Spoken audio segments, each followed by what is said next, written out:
الملبس الحشمة، لدرجة إني أنا أول حفلة لبست القفطان بتاعهم ده وغنيت بيه وعجبني جدا.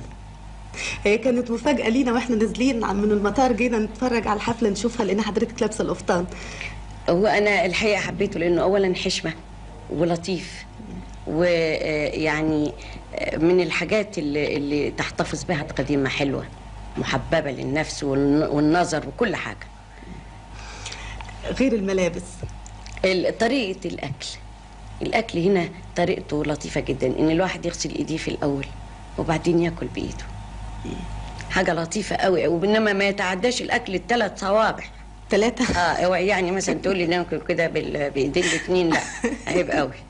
حضرتك كلتي طول الوقت ب3 صوابع؟ ما أنا متعودة على كده، احنا في بلدنا كنا بناكل بإيدينا. أنا مش حاجة غريبة عليا أبدا.